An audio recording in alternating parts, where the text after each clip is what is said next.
So the world is going even more digital than ever before.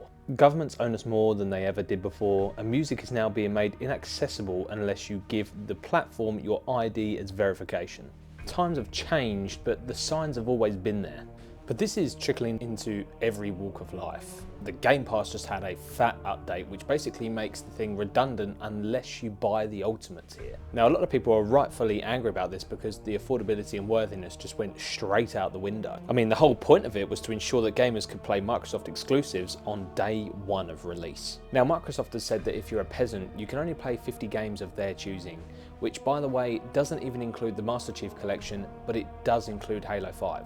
Meaning that if you were playing the Master Chief Collection before on the previous lowest price tier, you now cannot. And going back to my original point about music, can you believe that you now have to put your ID in to listen to certain artists?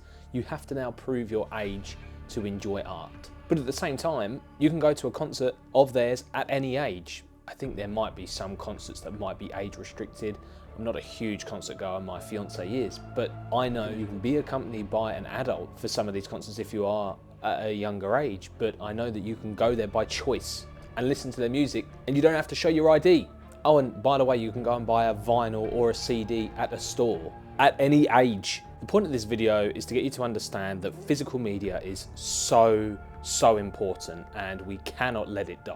I'm so glad that vinyl got the resurgence it did back in the 2010s. I'd always been a collector of CDs. My dad was always a big CD person, obviously, because it was his generation, really, vinyl and CDs, but he got me into it, and I'm so glad it got the resurgence it did.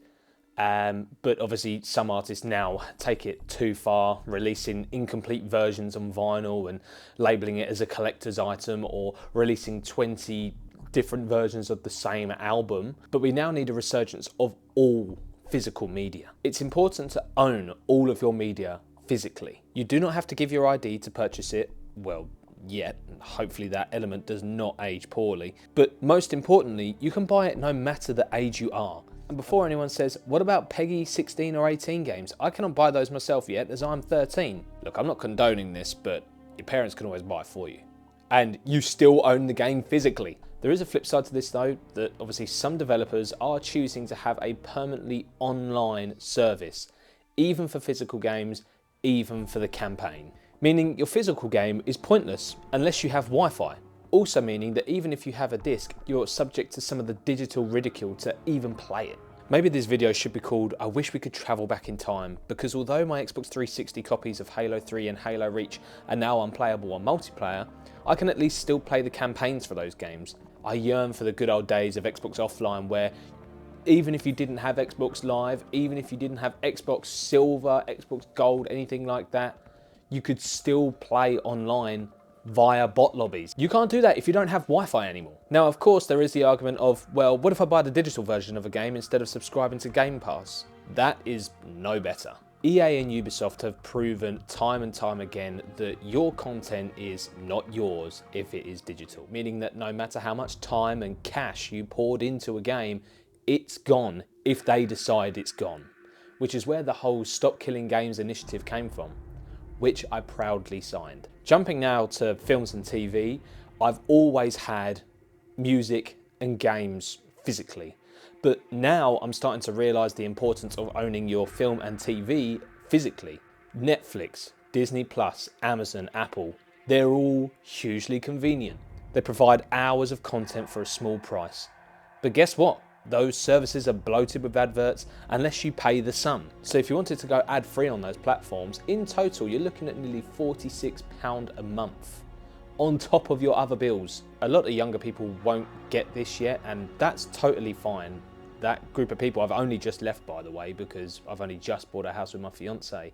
But obviously that group of people have more disposable income, so maybe there's an argument for, well, why would I worry about £46 a month? Don't worry, it's coming. Your time is near. But for the majority of people, they see a lot of value in those services because of the plethora of content. Bring in HBO Max and Hulu, and there's even more content. But the main thing is they can and do chop and change the content that they make available to you. So if you were in the middle of your Breaking Bad binge on Netflix when it was on there, they then removed it from Netflix, which means that if you are halfway through, you now cannot well, could not watch it anymore unless you went over to Amazon Prime and paid them $3.99 per episode to watch it. Or you go down to your local Kex and buy the physical DVD box set for £10 and it's yours forever.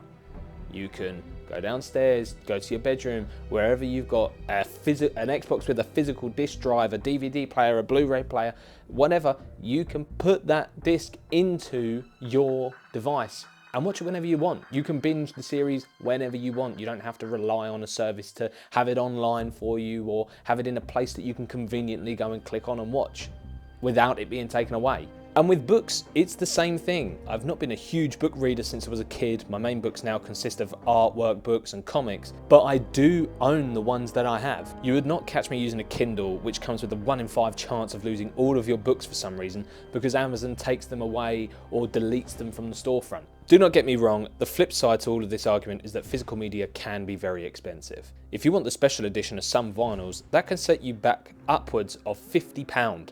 And then 4K Ultra HD Blu-rays can set you back £30 per film. But no one is telling you to go and buy the big, expensive versions. The beauty of it is that it's your choice to do that. It's your choice on which version you buy. Yes, okay, you have the choice of doing that on a digital storefront as well. You can click the drop down and you can go and buy which version you want. But of course, if you don't want the limited edition version of a vinyl, you can go and get the standard black vinyl much cheaper, or even a CD brand new for $10.99 at HMV.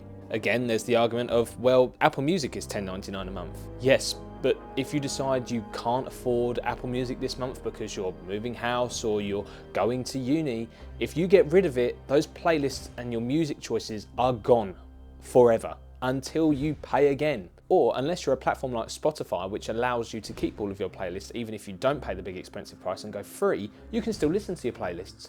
Great.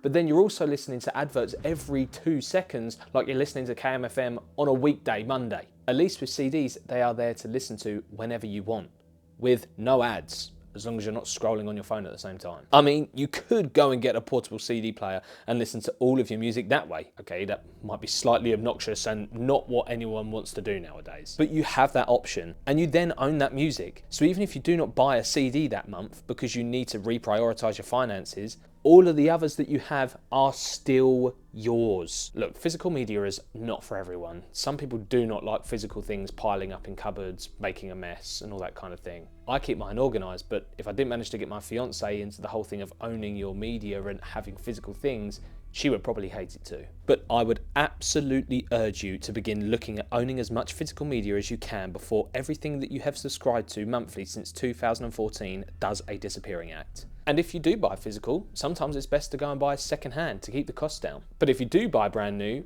do not fall for the pre-order. Do not fall for any first pressings. Do not fall for any of that because one, you sometimes don't know what you're getting, and two, first pressing vinyls 9 times out of 10 are missing music. Biggest example of this myself personally, which I fell for, was The Weeknd's Hurry Up Tomorrow first pressing vinyl. Love the album, amazing album, great end to the weekend. However, it was missing a load of the music that was on the digital version. There were 10 songs missing. However, the physical version did also come with a few songs that weren't on the digital version. And when those versions then finally released digitally, people were like, oh, it's new music. And it's like, well, no, I actually listened to it when it released on release date on vinyl. So it can have ups and downs, but personally, wait until the full version comes out, or better yet, get it secondhand. And finally, don't fall for always online games. Play some oldies. I'm 25, by the way, so sorry for sounding like an old man rattling on about the digital age, but things are getting a bit out of hand. Always own your media. Always.